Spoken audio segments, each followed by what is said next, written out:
Soer, thank you so much for doing this with me. You inspired me in Phoenix at the Be Wealthy event when you told me about your 30-year wealth plan.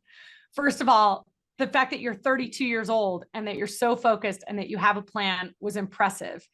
But it was your clarity, it was your conviction, it was knowing exactly where you wanted to be and what you need to do to get there that blew my mind. So you were just sharing with me that you sat down at the age of 28, right? As you and your wife are pregnant to have your first child, and you started thinking about what does a 30-year wealth plan look like? So can you kind of walk me through how you got into this game, how it drives your activity and your behavior, and then maybe just show us a short little demo of what a 30-year wealth plan looks like, or your plan?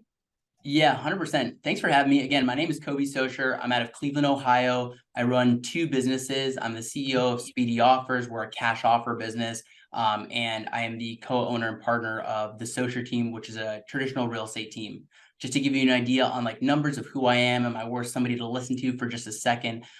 This year, Speedy Offers will net more than $3 million. Along with that, the Soer team is on track to do more than 200 transactions. So total will do more than 300 business transactions this year. My biggest focus and my excitement, my energy, like everything that comes out of me comes from one thing right now. And that one thing is my net worth. And I am so confident that that's the one thing. See, I think that there's this like weird thing that happened to probably everybody here. And the thing that happened was there was these shiny objects. And there were these people that we thought were successful, but weren't really, that told us what the thing was. And so for me, as a young realtor, I started when I was 18 years old, right? As a young realtor, it was GCI, it was volume, it was units. And GCI is your commission, right? So it's like, it was how much gross revenue are you bringing in, right? Forget net. Let's talk about gross. That's the sexy thing, right? But like, that doesn't pay the bills.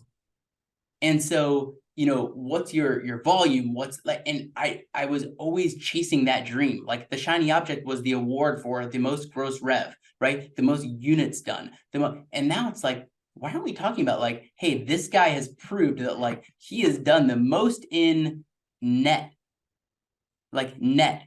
The word is net. It's not gross, right? Gross is fun, but gross, like, why do we also call something gross as like, oh, that's disgusting. That's gross. Right? Yeah. Net's the sexy word. Like, let's get into the sexy element of it. And so net worth should be the game. Now, see, we're all just playing the game for the net worth. Does that make sense? Yeah, it totally does. And so like, you were talking about, wanting to have a big life, being one of six kids, who's going to create generational wealth. And you also work with your parents and you want it to be you. So then how do you think 30 years out, Kobe? How did you think about what size or what you're chasing?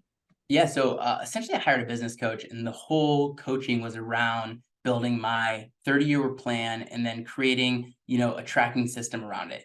And so it kind of comes down to 4 steps. But to take a step back, what I realized when I was going to build out my net worth was that even though I have an awesome family and a very successful family in a lot of ways, nobody is figuring out how to go create generational wealth. And if I were to go create generational wealth, that could put me in a really weird situation with one of my 5 siblings, maybe their spouses or the people around them, even with my parents, family members, cousins, aunts, uncles. Like, what happens when Kobe has, $50 million in the bank, right? What happens when someone needs a loan? Well, we'll just go to Uncle Kobe. And the concept of like Uncle Kobe didn't really sit well with me. And so what I realized was my net worth goals had to be around the goal of myself and my wife's net worth, along with helping my parents amass a net worth as well, such that they could hand that down to their family. But my net worth was my family's net worth. Beautiful. So did you throw a dart and pick a number? What was the number that you thought of, or how do you break that down before you start figuring out the plan to get there? Yeah, there's a book called Living Forward. And I read this book, and one of the things in the book is you have to go create a eulogy. And you have to write a eulogy about yourself, right? I don't know if you've read this book or not. And, I was writing it, and you're kind of crying and you're trying to figure it out. And it's like, well, what did you want to give to people? What did you want to give away, to, the charities you like? And what do you want? Like, how do you separate all those things out? And my first goal was a $50 million net worth plan for myself.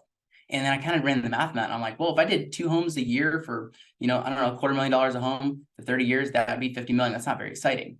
And so I kind of needed to create it like sexy enough and exciting enough to where it was like worth my time to go drive at it, right? And I'm a driver, so that's what I wanted to do. And so I came up with the idea based off of my goals, that my goal was to be worth $250 million while leaving $100 million in net worth to my parents. So it's a total of a $350 million net worth plan.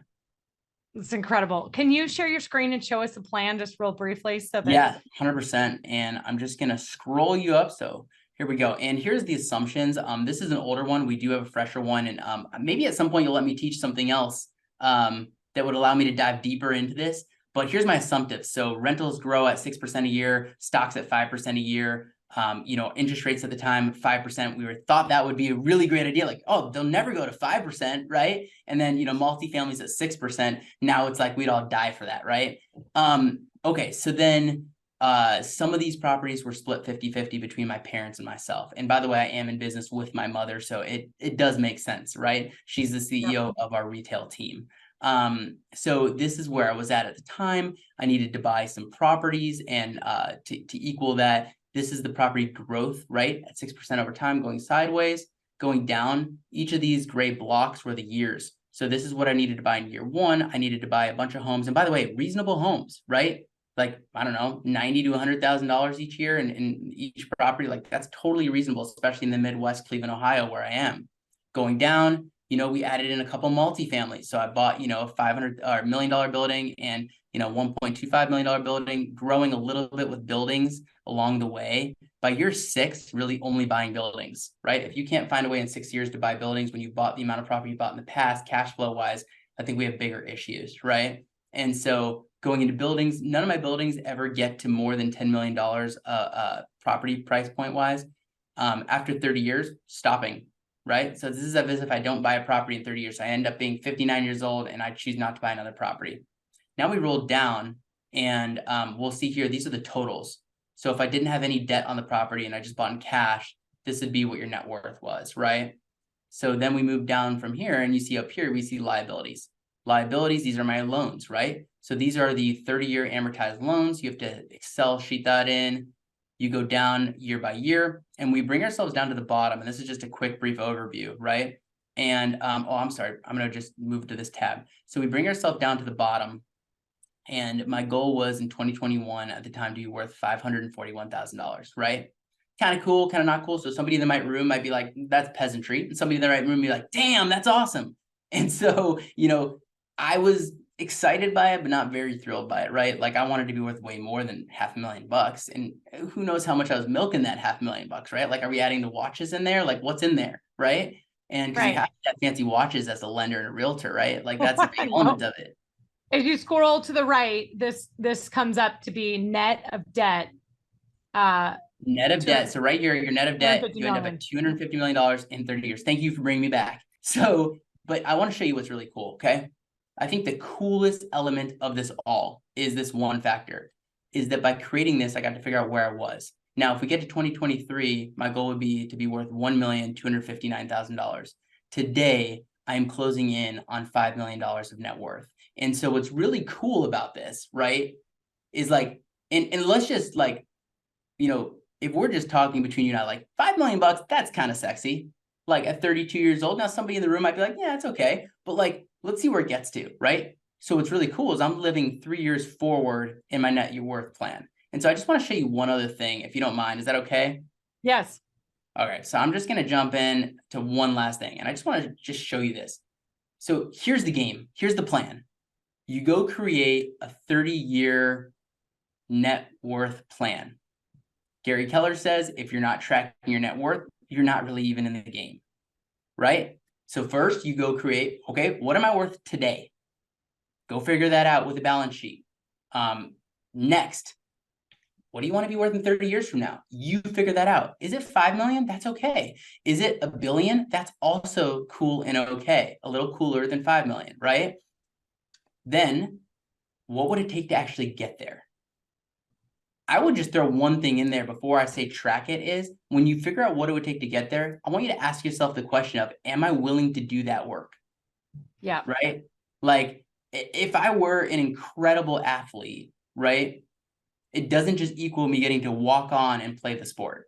I actually have to go work out, 6 hours a day. I have to have a nutrition plan. You have to have coaches. There's a million things you have to do to be all in and be the best athlete out there. That's an insane amount of work. Am I willing to actually do it? And not only do it, but do it over 30 years. Yeah. So to wrap it up, you've agreed to do a class where you're going to teach us how to do this, Kobe. And you're also going to show us how you, as a residential realtor, are finding these other investment opportunities while you're running your retail team. And I think that's what we all need to be doing. The point of this is, how do we expand our abundance mindset? How do we look for other opportunities and doing what we do anyways on a daily basis? And you've been so kind and willing to share it with us. So I'm going to share with everybody the master of this 30-year wealth plan, an example. And then we'll put out a Zoom call to invite everybody to come learn from Kobe. But thank you for sharing this. This is vulnerable, it's real, and it's powerful, and it's life-changing what you're doing, Kobe. Thank you. No, I really appreciate it. And I just say, like, go out there and do something, right? Go make a difference, but go make a difference not in something that's a vanity thing. Go make a difference in something that can change the trajectory of your and your family's life.